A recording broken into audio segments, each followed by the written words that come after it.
कक्षा 12 मैथमेटिक्स तथा बायोलॉजी के प्यारे छात्रों, आपको हमने प्रीवियस लेक्चर में इलेक्ट्रोमैग्नेटिक इंडक्शन क्या है, what is Faraday's law of electromagnetic induction, इसको हमने डिस्कस किया था।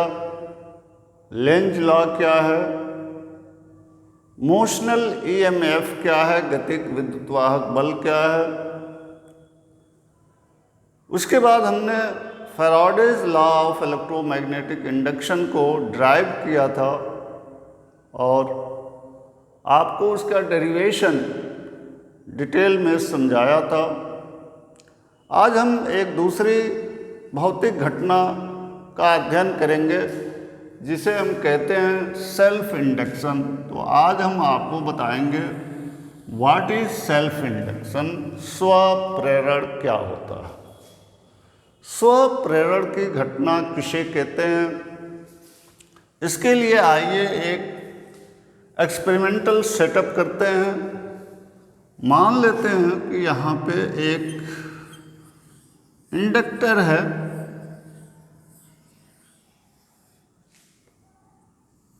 इस इंडक्टर के दोनों सिरों के बीच यहाँ एक गैल्वेनोमीटर ऐड कर दें, यहाँ कनेक्ट कर दें।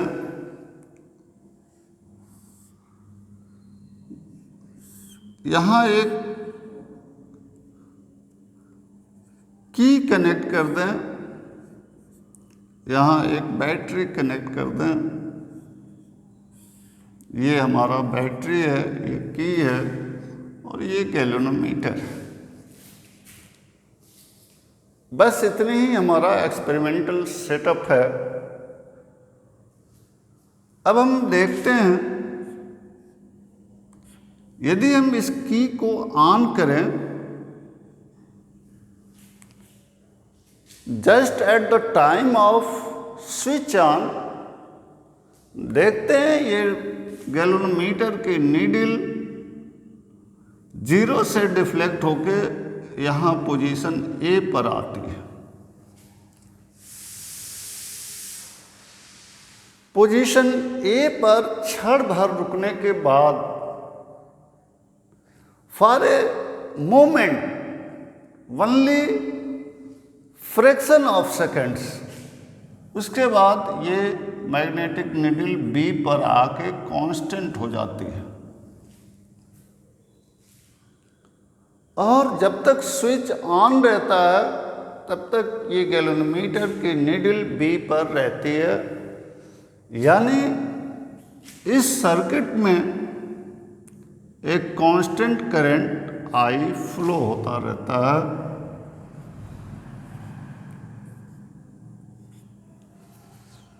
इस करंट जो यहाँ बैटरी के टर्मिनल से निकलता है, इसे हम मेन करंट कहते हैं, मेन करंट।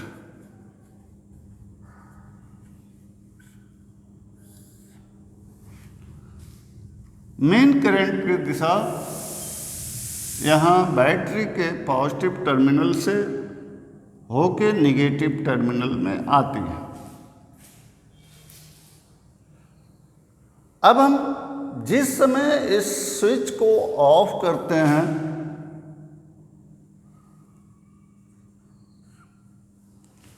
ठीक eight the time of switch off, उसी क्षण गैल्वेनोमीटर की नीडल बी से थोड़ा और आगे बढ़ती है, सी पर आती है और तत्काल 0 हो जाती है। यहां आपको दो घटनाएं दिख रही हैं। At the time of switch on, the main current is at A, but at इस moment after that this main current becomes B. Again at the time of switch off, this main current becomes C and then become 0। इस तरह इस experimental setup से क्या आपको निष्कर्ष निकलता है,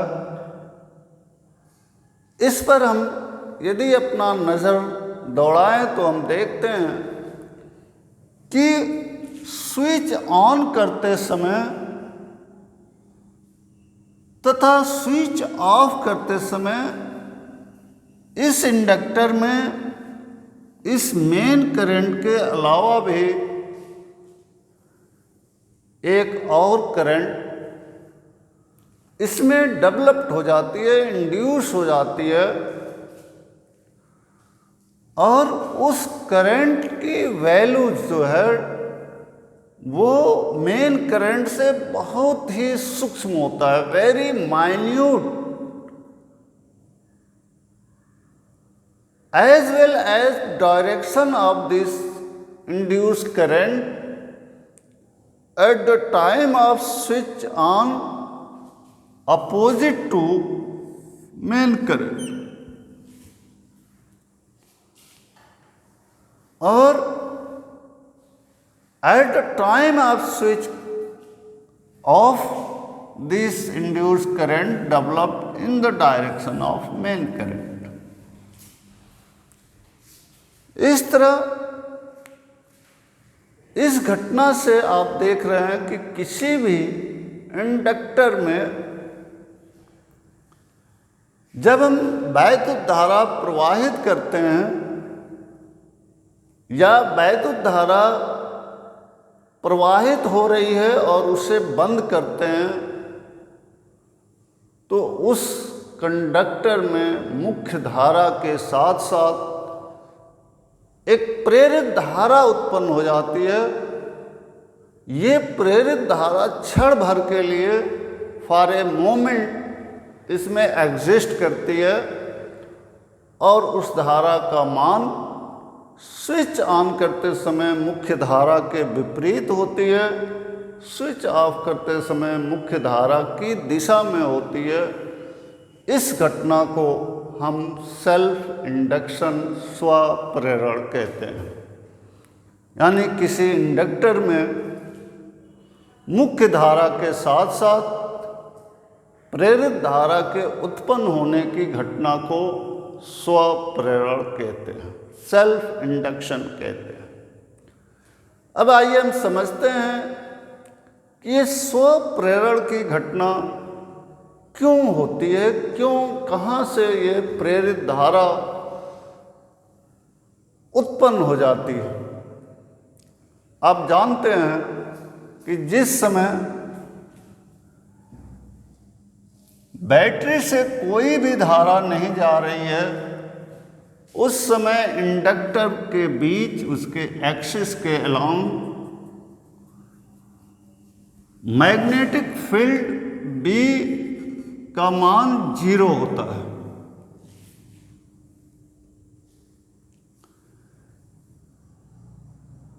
और इस इंडक्टर से पास होने वाली magnetic flux B dot A, चूंकि B 0 है इसलिए flux phi equal to 0।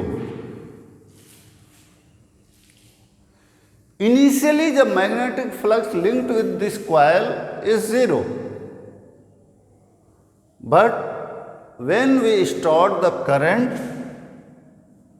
switch on this setup, then current I flow in this inductor and a magnetic field phi, that is B dot A develop, where B is equal to mu naught n I। यानी जैसे ही हम switch को on करते हैं, इस inductor के अक्ष के अनुदिश एक चुंबकीय क्षेत्र B is equal to mu naught n I develop हो जाता है। और इस चुंबकीय क्षेत्र में ये इंडक्टर रखा हुआ है जिसके प्रत्येक परिच्छेद क्षेत्रफल a है, अतः एक फ्लक्स डेवलप हो जाता है mu not an I A.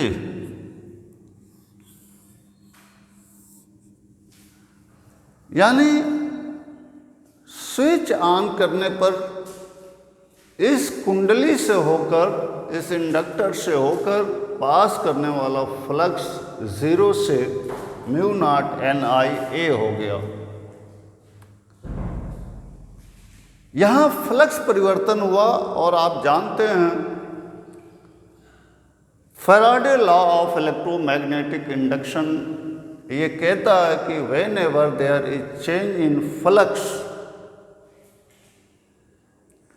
in any closed loop, then an induced current induces in the conductor। तो जब तक करंट 0 से आई होता है उतने देर के लिए ये फ्लक्स चेंज होता है, और इस फ्लक्स चेंज की वजह से यहाँ इंड्यूस्ड करंट डेवलप हो जाता है। According to Lenz law, this induced current sustained itself only for the time up to which flux remains in changing condition।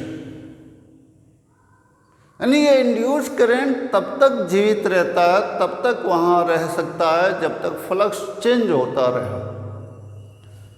चूँकि फ्लक्स 0 से mu 0 N I A change हुआ तब इंड्यूस करंट डेवलप हुआ, और जैसे ही फ्लक्स कांस्टेंट हो गया mu 0 N I A, flux constant हुआ, चेंज इन फ्लक्स 0 हुआ, ये करंट अपने आप समाप्त हो जाएगा। अब यहाँ हम देखते हैं कि ये B से A क्यों हो गया। करंट हमारा फ्लो हुआ, B तक आया, लेकिन कुछ ही क्षण बाद, सॉरी ये पहले A था, A से B हुआ और कुछ ही क्षण बाद फिर A से B हो गया। इसका रीजन ये है कि जो ये इंड्यूस करंट डेवलप होता है, according to Lenz law, this induced current induces itself such a direction that it can opposes the cause of its origin।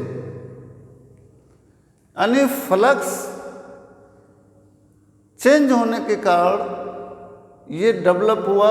और फ्लक्स क्यों चेंज हो रहा है? क्योंकि ये करंट बढ़ रहा है, मेन करंट बढ़ रहा है, तो वो करंट अपने आप को उस डायरेक्शन में प्रोड्यूस करेगा जिससे ये मेन करंट का अपोज कर सके।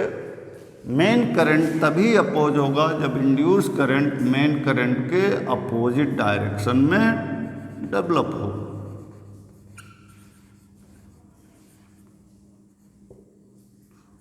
इंड्यूस करंट, यही वजह है कि ऑन करते समय स्विच ए पर आता है, क्योंकि ए पर जो करंट की वैल्यू है, यहाँ दो करंट है, एक मेन करंट है और एक इंड्यूस करंट है। मेन करंट की वैल्यू में ही ये इंड्यूस करंट अपोजिट डायरेक्शन में है, इसलिए ए पर इंडिकेट कर रहा है। लेकिन क्षण भर पश्चात जब ये इंड्यूस करंट समाप्त हो जाएगा तो मेन करंट अपने आप थोड़ा सा बढ़ जाएगा और ए से बी पर आ जाएगा। ठीक उसी समय जब हम ये स्विच को ऑफ करते हैं, फ्लक्स म्यू 0 एन आई ए रहता है उस समय, और ये ऑल ऑफ सडन 0 हो जाता है जब हम स्विच ऑफ करते हैं। परिणाम क्या होता है? परिणाम ये होता है कि ये फ्लक्स चेंज करने के वजह से पुनः फैराडे के लॉ से यहाँ पर इंड्यूस्ड करंट डेवलप होता है और ये इंड्यूस्ड करंट अपने को उस दिशा में डेवलप करता है, उस दिशा में उत्पन्न करता है जिससे ये उत्पन्न होने के कारण का विरोध कर सके। उत्पन्न क्यों हो रहा है? करंट को कम होने के कारण, यानी कि करंट B से घट के 0 हो रही है, उस समय ये इंड्यूस करंट उत्पन्न हो रहा है, तो वो इंड्यूस करंट चाहेगा कि ये कम ना हो, इसलिए इसी की दिशा में ये अपने को इंड्यूस करेगा। तो स्विच ऑफ करते समय क्षण भर के लिए ये करंट डेवलप होगा जो मेन करंट के दिशा में डेवलप होगा और इसलिए इसका मान थोड़ा सा बढ़ेगा, B से C होगा और ना ये 0 हो जाएगा। तो इस तरह सेल्फ इंडक्शन क्यों हो रहा है? इसका मेन कारण है फ्लक्स चेंज, और Faraday law of electromagnetic induction से इस घटना को हम एक्सप्लेन कर सकते हैं। अब यहाँ जो दूसरी इम्पोर्टेंट जो चीज़ है सेल्फ इंडक्शन में, वो ये है कि ये जो फ्लक्स, जो मेन करंट है, जो फ्लक्स चेंज हो रहा है, जितना अधिक मेन करंट होगा उतना अधिक फ्लक्स चेंज होगा, यानी कि flux phi is directly proportional to main current I.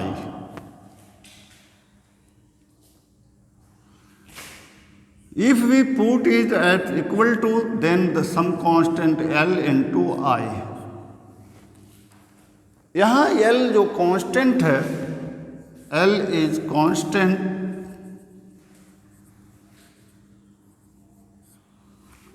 इसे हम कोफिशिएंट ऑफ सेल्फ इंडक्शन कहते हैं। This L is called coefficient of self induction, यानी कि स्वप्रेरण गुणांक। स्वप्रेरण गुणांक L equal to phi by I, यानी कि यहाँ कुंडली में I equal to 1 ampere current flow हो, स्वप्रेरण गुणांक L इक्वल टू phi के बराबर होगा। इस तरह स्वप्रेरण की परिभाषा हम इस समीकरण से दे सकते हैं कि यदि किसी कुंडली में 1 एम्पियर की मुख्य धारा प्रवाहित हो रही हो, तो उस कुंडली से लिंक जो फ्लक्स है, उस फ्लक्स का मान उस कुंडली के स्वप्रेरण गुणांक के बराबर होता है। स्वप्रेरण गुणांक का यहाँ से हम मात्रक दे सकते हैं, या phi वेबर होता है और I करंट यानी एम्पियर, इसलिए स्वप्रेरण गुणांक का मात्रक वेबर पर एम्पियर होता है, जिसे हम हेनरी कहते हैं।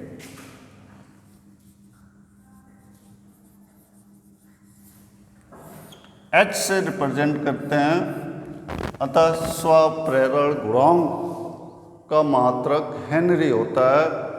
इसका यदि हम डायमेंशनल फार्मूला यदि कैलकुलेट करें तो L का डायमेंशनल फार्मूला हो जाएगा dimensional formula of phi upon dimensional formula of current I। तो phi इज न्यूटन पर ampere metre, M L T-2 newton पर ampere A metre L into metre square L upon I A।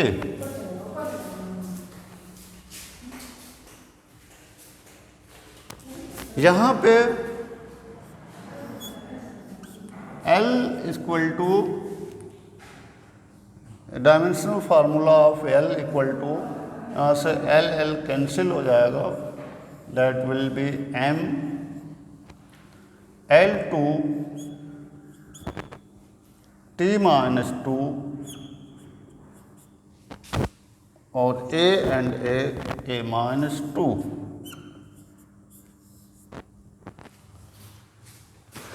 Dimensional formula of coefficient of self induction ML2 T-2 A-2 होता है। अब हम coefficient of self induction का दूसरा definition और coefficient of mutual induction and mutual induction किसे कहते हैं, इस टॉपिक पर हम नेक्स्ट वीडियो में डिस्कस करेंगे। धन्यवाद।